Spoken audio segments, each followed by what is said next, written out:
So this is another example where we want to be able to use that 1 over x is our power series, our basic power series. Okay, and if we can somehow manipulate that, we can help ourselves with some more complex integrals. So for example, this one here. This one is a function we cannot integrate. Okay, we don't have forms to integrate this, although we could. We have learned some techniques now that we can deal with that. But it's a non-elementary integral, and what I can do is I can say this. Well, if I want to just generate this function here, what I can do is I can just multiply that function by x squared, okay, to get that part, and then I can substitute in the 2x into the x part of that power series to get that denominator there. So then my function I'm going to call f of x. Okay, it's going to be x squared over 1 minus 2x. Okay, and I can write that in a series form now, but I can say that I'm going to multiply by the x squared. Okay, so that x squared comes from that x squared in the numerator, and I can substitute in to my power series, my basic power series, I can substitute in a 2x into that. Okay, so there it is. There is my, and that that's the power series from n equals 0 to infinity. Okay, so there's my f of x. Now what I can then do is I can integrate this very easily again, because this is a polynomial function. Okay, so I want big F, which is going to be the integral of x squared over 1 minus 2x. Okay, so that should be the same as the integral of this function, and when I simplify it, I'm going to end up with 2, so it's going to be 2, sorry, this is going to be n, right? I'm going to end up with 2 to the power n, and then I'm going to end up with x to the power n times x squared, so x to the n plus 2. Okay, so, and oops, I need to make sure that that's in the series form. Okay, so I'm going to put my sigma in here. Okay, and then my dx. So there it is. So I have now, I'm going to integrate this polynomial series form of this, which is much easier than what's over here, which is something that is not easily dealt with. So then integrating this, well, I'm going to end up with my n equals 0 to infinity, and this is going to be a constant, so it's going to stay as 2n. And then when I integrate this, I'm going to get n plus 3, okay, n plus 3 over, and then using the power rule for integration, I'm just going to go over n plus 3 plus c. And there you have, there's my series then for this function. Okay, now I think I mentioned before, and we could have done it for the previous one, but we know that the radius of convergence is going to be the same for this original function that I started with, okay, and the new series here. So my radius of convergence really is going to be from 1 to -1. So my 2x then, so when I do I'm going to just do my radius of convergence over here.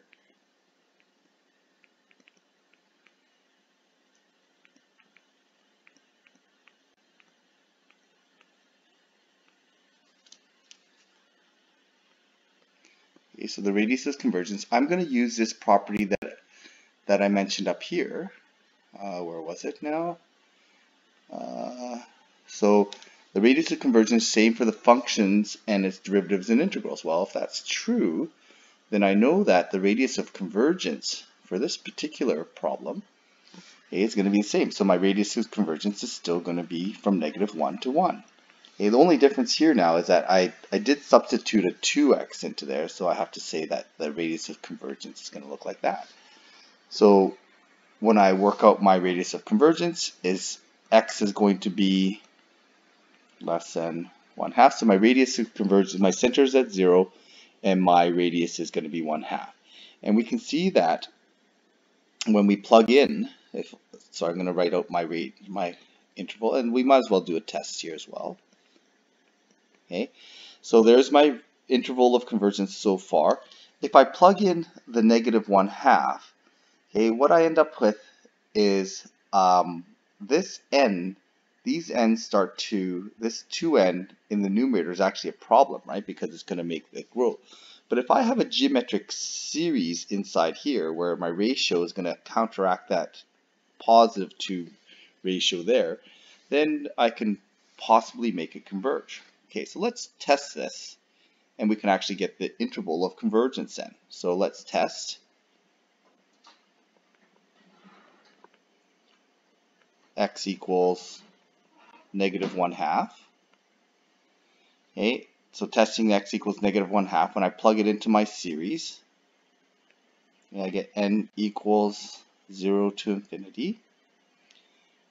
So it's going to be 2 to the power n, -1/2 to the power n plus 3, okay, and then all over n plus 3. Okay, so what's going to happen? This is going to be an alternating series because of that negative. So I'm going to pull that negative out just so that I can make sure that I know that this is an alternating series. And it's going to be n plus 3.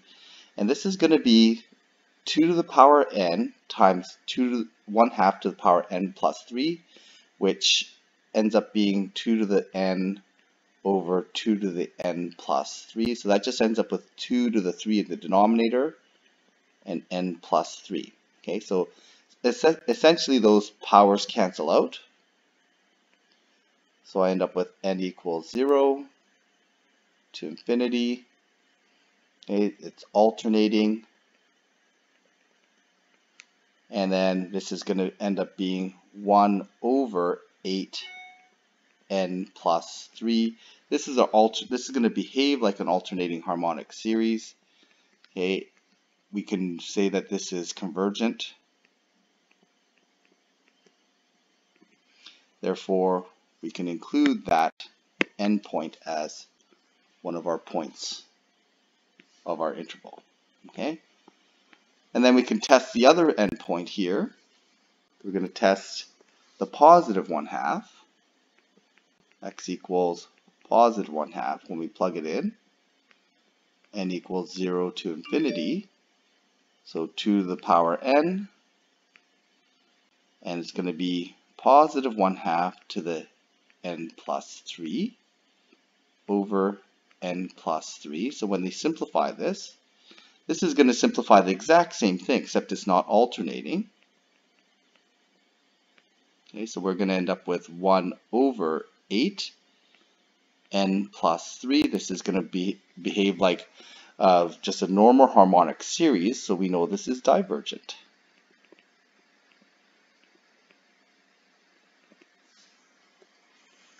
So being divergent, then we can say that this endpoint is going to be, we're going to have an open endpoint there. So there's my interval of convergence when I test this as well. Okay.